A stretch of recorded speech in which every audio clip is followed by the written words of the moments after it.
बांग्लादेश में अवाम का सैलाब, शेख हसीना वाजिद का इख्तिदार ले डूबा। बांग्लादेशी वजीर आजम मुस्ताफी हेलीकॉप्टर पर मुल्क छोड़कर भारत फरार।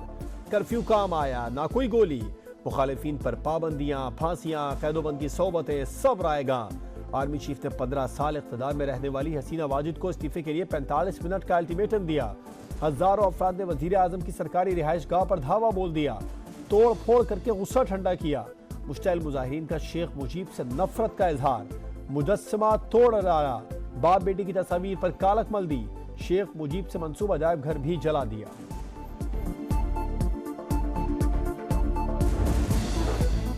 बांग्लादेशी फौज ने मुल्क का इंतजाम संभाल लिया। आर्मी चीफ का मुल्क में अबूरी हुकूमत के क़याम का ऐलान। पुरतशद्दुद एहतजाज में हलाकतों की तहकीकात का वादा। अवाम से पुरअमन रहने की अपील। कहा, अवामी लीग के सिवा तमाम सियासी जमातों से बात हुई। मुल्क में कर्फ्यू या इमरजेंसी की कोई जरूरत नहीं। सियासी बहरान का हल तलाश कर लेंगे, मुल्क में अमन वापस लाएंगे। तलबा रहनुमाओं का कहना है, फौजी हिमायत याफ्ता या सदारती हुकूमत कबूल नहीं करेंगे।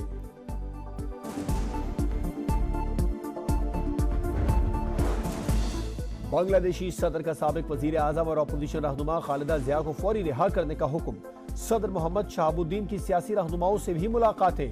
पार्लियामेंट तहलील करने और अबूरी हुकूमत तश्कील देने का फैसला।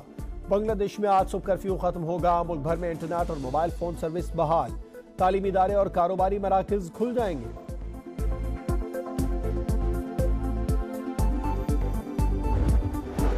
बांग्लादेशी अवाम के साथ खड़े हैं। अबूरी हुकूमत के क़याम का ऐलान खुशाइंद है।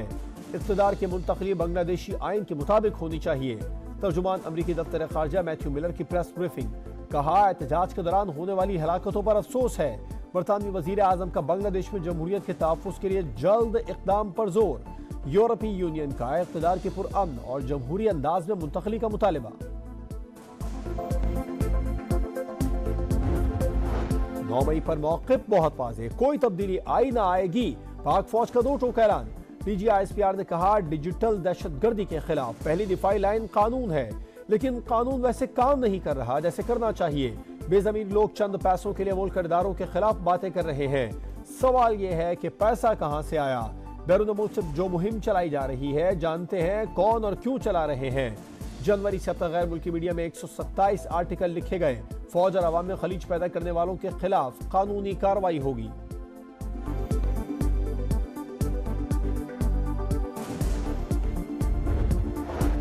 बलोच यकजहती कमेटी और उनकी नाम निहाद क़यादत दहशतगर्द तंजीमों की प्रॉक्सी। ये बैरूनी फंडिंग और बयानिए पर जत्थे को जमा करके इंतशार फैलाते हैं। इनके बैरूनी सरपरस्त इंसानी हुकूक के नाम पर इनकी मदद करते हैं। DGISPR की प्रेस कॉन्फ्रेंस। कहा, काश ये बयानिया या कोशिश गजा में मासूम जानों के चले जाने पर लगाते। गवादर में हुकूमत की रेट कायम है। कलअदम TDP का मजहब से कोई ताल्लुक नहीं। फितना अल खारिज के नाम से पुकारा जाएगा। दहशतगर्दी के खिलाफ जंग आखिरी दहशतगर्द के खात्मे तक जारी रहेगी।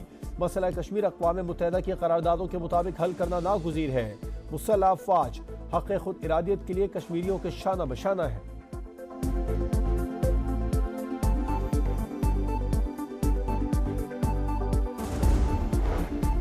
हमारा किसी से कोई झगड़ा नहीं, जानते हैं दूरियां खत्म हो। अवाम PTI के साथ है, चढ़ाई और धावा नहीं बोलना चाहते। यही तरीका रहा तो अवाम मज़ाहिमत की तरफ जाएंगे। पाबंदी उन पर लगनी चाहिए जो मुल्क की दौलत लूट कर ले गए। सवाबी जलसे में बैरिस्टर गौहर की गरज बरस। वज़ीर आला अल यमीन गंडापुर ने कहा, हकीकी आज़ादी ना ली तो तारीख माफ नहीं करेगी। खून के आखिरी कतरे तक पानी PTI के साथ है। हमारी मर्जी के मुताबिक इस्लामाबाद में जलसा होगा। असद कैसर ने कहा, इस वक्त मुल्क में कोई कानून नहीं। KP हुकूमत को नाकाम बनाने की कोशिश की जा रही है।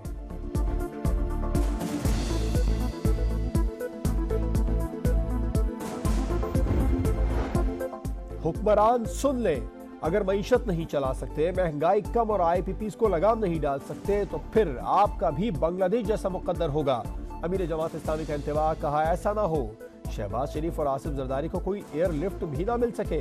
रावलपिंडी में जमात इस्लामी का धरना 12वें रोज बदाखिल। कराची में भी एहतजाज जारी। मशरिक़ वुस्ता की कशीदा सूरत हाल। अमरीकी सदर जो बाइडन की कौमी सलामती टीम से मुलाकात।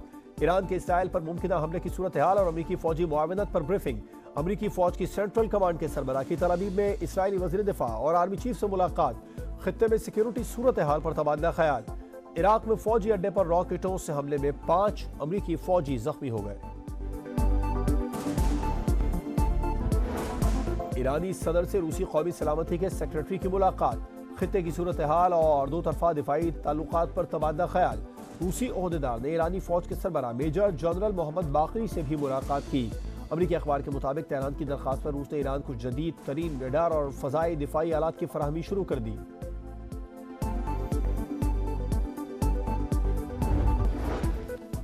और क्या ओलंपिक्स में पाकिस्तान के मेडल जीतने का 32 साल इंतजार खत्म होगा? पेरिस ओलंपिक्स में मेडल की आखिरी उम्मीद। अरशद नदीम आज एक्शन में होंगे। अरशद नदीम और भारतीय एथलीट नीरज चोपड़ा एक ही ग्रुप में शामिल। अरशद नदीम की कौम से दुआओं की अपील।